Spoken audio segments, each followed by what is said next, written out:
हे guys hello welcome back to my channel village life with Megha आणि मी आहे मेघा तुमच्यासोबत. तर फ्रेंड्स, नुकतंच मी 2 दिवसापूर्वी मुख्यमंत्री लाडकी बहीण योजना जी आहे तर त्याच्याबद्दल संपूर्ण माहिती एका व्हिडिओमध्ये दिलेली आहे.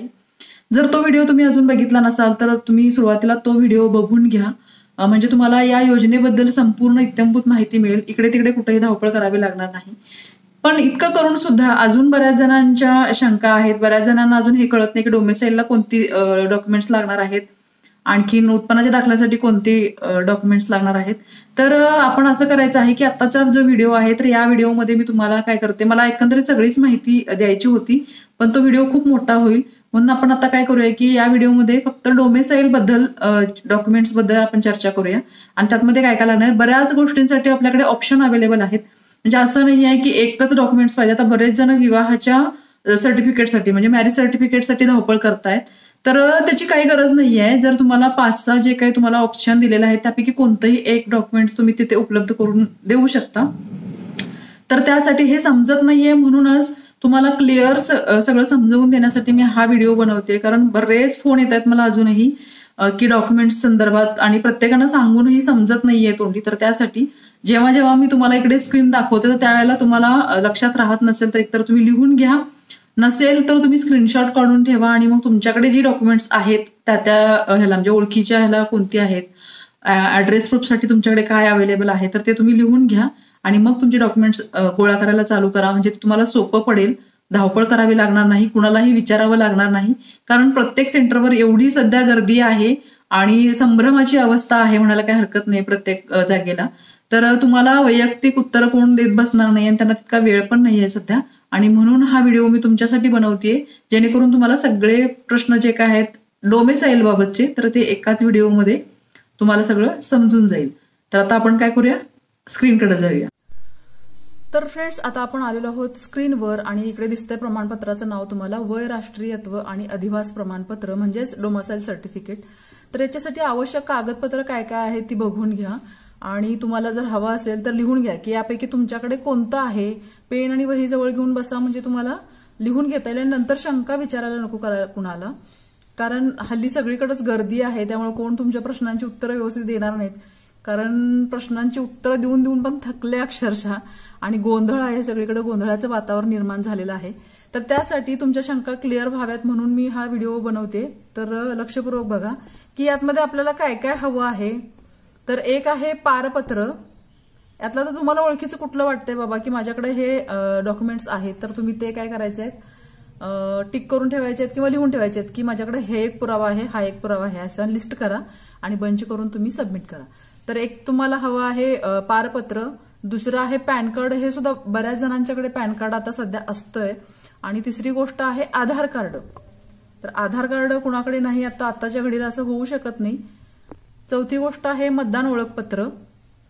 पाचवी आहे अर्जदाराचा आपल्याला फोटो एक द्यायचा आहे तिकडं. निमशासकीय ओळखपत्र जर तुमच्याकडे काय असेल, शासकीय निमशासकीय, तर तो ओळखपत्र म्हणून तुम्हाला देता येईल. RSBY कार्ड आणि मनरेगाचं जे जॉब कार्ड मिळतं, जे लोक मनरेगामध्ये जॉब करतात त्यांना माहिती असेल की त्यांचं मनरेगाचं एक जॉब कार्ड त्यांना मिळतं, तर ते कार्ड सुद्धा तुम्ही ओळखीचा पुरावा म्हणून देऊ शकताय. ड्रायव्हिंग लायसन यापैकी तुमच्याकडे कोणतं आहे तर ते तुम्ही जमा करता. यापैकी मला तरी दिसतंय की आधार कार्ड प्रत्येकाच्याकडे असतं, मतदाता ओळखपत्र प्रत्येकाच्याकडे असतं आणि पॅन कार्ड असतं. तर या तिन्हीपैकी एक तुम्ही देऊ शकता. म्हणजे इकडे तुम्ही आधार कार्ड धरून ठेवा ओळखीच्या पुराव्यासाठी. दुसरा बघूया आपल्याला कुठला आहे, पत्त्याचा पुरावा आहे. तर पत्त्याच्या पुराव्यासाठी आपण काय काय देऊ शकतो तर इथेही पारपत्र देऊ शकतो. वीज देयक म्हणजे लाईट बिल तुम्ही देऊ शकता. भाडे पावती तुम्ही देऊ शकता. शिधापत्रिका म्हणजेच रेशन कार्ड. मालमत्ता नोंदणीचा उतारा तुम्ही देऊ शकता. 7/12 आणि 8चा उतारा देऊ शकता. मालमत्ता कर पावती देऊ शकता आणि ड्रायव्हिंग लायसन देऊ शकता. म्हणजे पत्त्याच्या पुराव्यामध्ये हे सुद्धा होऊन जातं सगळं. मग इथं तुम्ही काय देता येईल तुम्हाला तुमच्याकडे, तर रेशन कार्ड प्रत्येकांच्याकडे असतं तर रेशन कार्ड किंवा पाणीपट्टी किंवा 7/12 उतारा, 8चा उतारा, हे आपले जे ओळखीचे वाटतात ते मी तुम्हाला सांगते, किंवा फोनचं बिल जर असेल तर ह्यापैकी कोणतंही एक तुम्ही पत्त्याचा पुरावा म्हणून देऊ शकता. आता इतर दस्तावेजमध्ये आपल्याला अजून काय काय द्यायचं आहे बघा. तर यातमध्ये सुद्धा वीज देयक आहे म्हणजे लाईट बिल आहे, भाडे पावती आहे, शिधापत्रिका आहे म्हणजेच रेशन कार्ड, दूरध्वनी देयक म्हणजे फोन बिल आहे.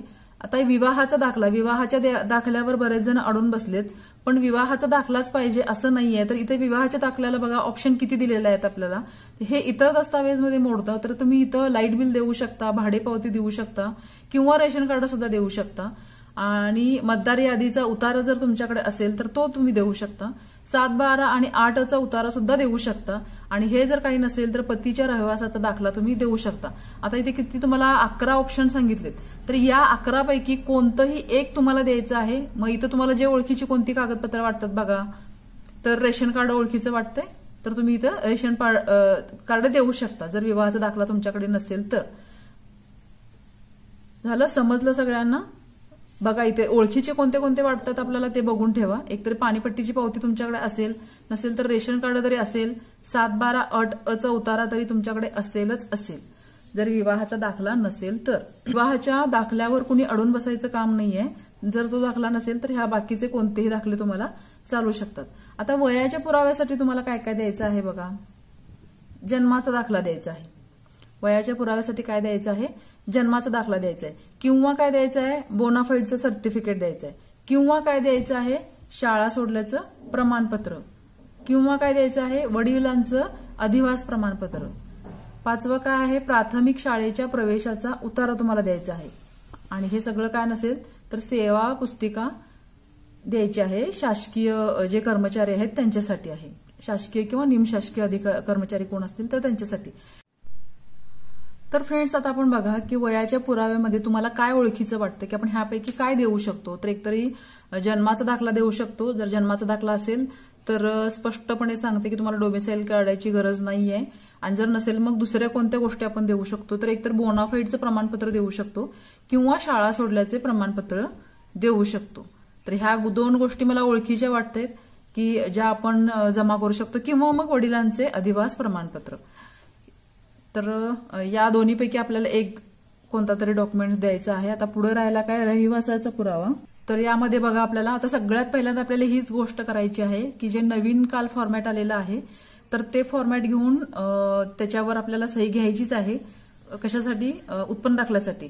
तर त्यासोबतच काय करायचं आहे की हा रहिवासाचा दाखला जो आहे तो सुद्धा आपल्याला तलाट्याकडून घ्यायचा आहे. म्हणजे दोन्ही दाखले तुमचे एकदम होतील आणि मग तुम्ही दाखले, बाकीचे दोन्ही दाखले ज्या वेळेला आपण काढायला जातात त्यावेळेला हे दोन्ही पुरावे तिथं जोडले जाऊ शकतात. जर तलाट्याचा नसेल तर मग आपण काय करू शकतो, तर आता इथं त्यांनी सांगितलंय की रहिवासी असल्याबाबत बिल कलेक्टर यांनी दिलेला दाखला. तर ह्या भानगडीत आपण न पडता दुसरा आपण कोणता करू शकतो, तर रहिवास पुराव्यासाठी ग्रामसेवकाने जारी केलेला दाखला. मग एकतर आपल्याला ग्रामसेवकाकडून दाखला घ्यायचा आहे किंवा मग आपल्याला तलाट्याकडून घ्यायचं आहे. तर हे दोन्ही पण आपण अवेलेबल करू शकतो. तर या दोन्हीपैकी तुम्हाला जे सोयीचं होतंय ते तुम्ही बघा. आणि आता अनिवार्य कागदपत्रामध्ये कोणतं आहे, तर स्वयं घोषणापत्र महत्वाचं आहे. तर हे स्वयं घोषणापत्र आपल्याला भरून द्यायचं आहे. आणि हे इतकं सगळं झाल्यानंतर आपण काय करू शकतो, डोमिसाईलचं सर्टिफिकेट काढू शकतो.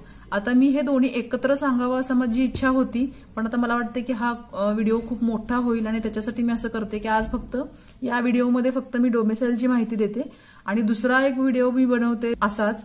तर त्याच्यामध्ये तुम्हाला काय करते, मी उत्पन्नाच्या दाखल्याबद्दल माहिती सांगते.